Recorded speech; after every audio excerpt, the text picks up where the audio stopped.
Wow. Just like that. My question is, where is the person who took those innocent children? Can you see the strange thing about young ones getting taken from their homes and returned after 3 days? And the people celebrate their return, but I'm not hearing anybody ask, how will this thing impact these little ones? Because for these babies to be removed from their home and kept supposedly in a bush for these days, who's going to be concerned about their mental health, their emotional well-being?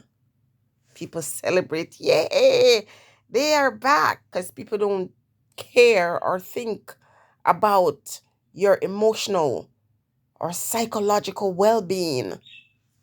They have no clue. They have no clue or no concern about one's mental health.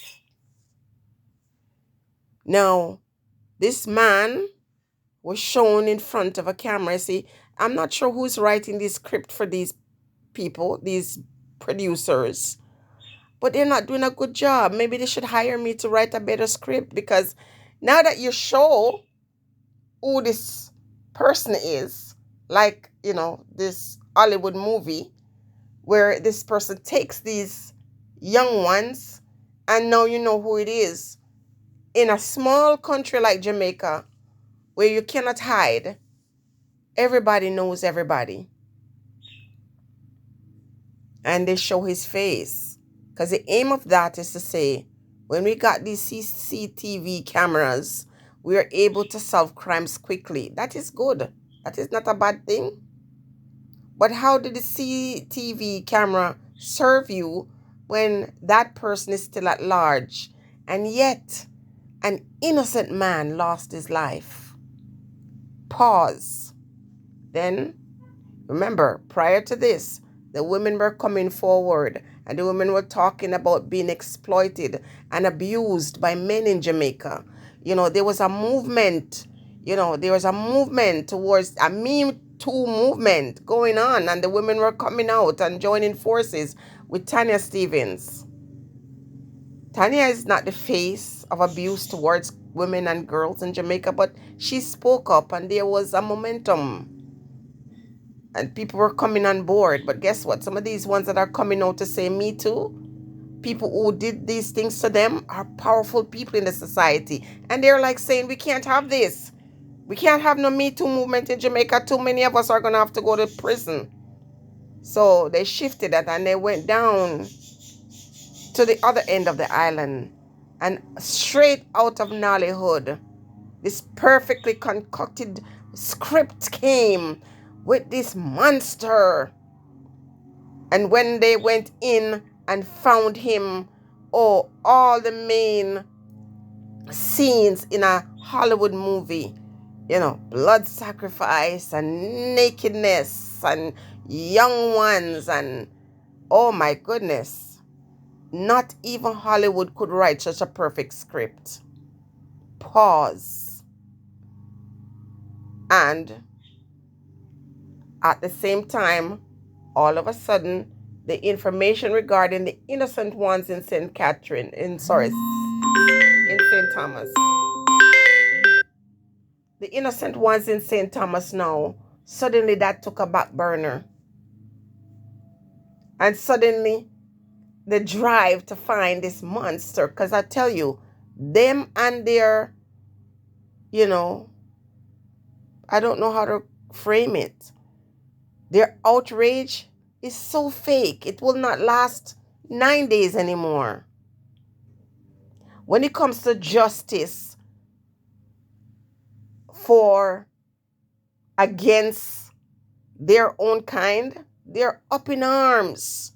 So suddenly they don't care about the young ones anymore. Now all of a sudden they're working with the script. And so a monster is born. And in less than a week, that monster is dealt with. But here's the disturbing thing. All these persons who refer to themselves, not all, because I'm sure there are a few who are exception to the rule, but the majority came out. They were judge, they were juror, and they were prosecutor. They were not there. They only heard stories, because the idea is demonize these ones, paint them in the darkest light, and then destroy them, and the people will be okay with it. It's a pattern. They did that to the DJ. They demonized him, and they had all the stories that would, be that final catalysis for him to be barred and banned. And the only reason why he is still alive is because they know that some people would rebel.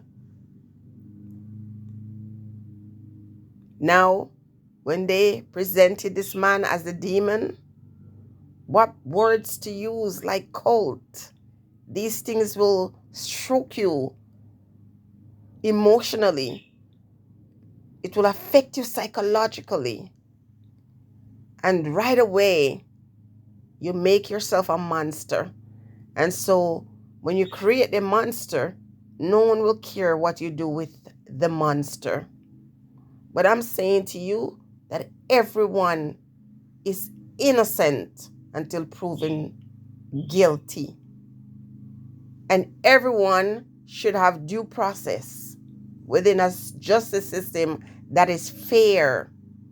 The thing about it is, though, for Black people, you are ready with the gravel. You're ready with that rope to set aside someone who look like you.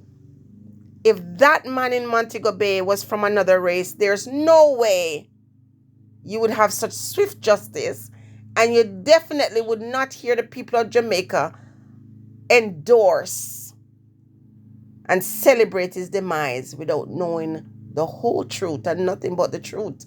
And even after his demise, you see the smear campaign.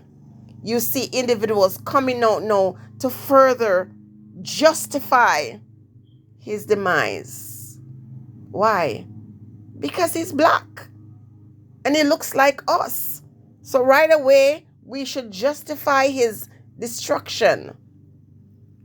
I don't join that. A person is innocent until proven guilty. I don't care what stories you want to put out here.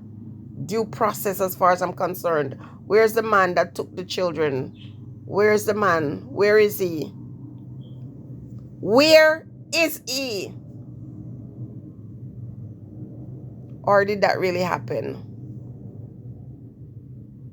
So the people had enough to keep them busy for a week. And while they're busy running from St. Thomas to Montego Bay, they didn't see what was coming. But guess what? The people of Jamaica are like some kids, special need kids. So you have to always be creating a new story. So I feel sorry for those ones who are creating the new curriculum to keep them engaged, because the excitement or the alarm only lasts for a few days. It used to be 9. Now it seems like it's 7. I am going to predict here that the leader in the ring is going to become so frustrated. Is going to end up sounding like the ones who told him what to do with his mama. Because guess what? His time is running out to deliver the sacrifice. The people of Jamaica are the sacrifice, and the time is coming to deliver them, and they are not being obedient. And so he's going to have to crack the whips and show his true color. I've been praying for years for that man to show his fangs and his horn shoot up, but they still didn't see who he is yet. There's also another woman, a very vicious woman. She is very ugly. When I look at her, she looks ugly to me because her job and her role is to destroy black men, using the court system to do that. Very evil and vicious. But let me tell you something. We will see how their end will be, because what you do to others will be done unto you. And the lies you tell and the web you weave, you're going to have a hard time escaping that. They can't keep up anymore. They're slipping. They're making mistakes. And their lies are coming back to bite them. I'm glad they put it out there. And I'm watching. Stay blessed, everyone.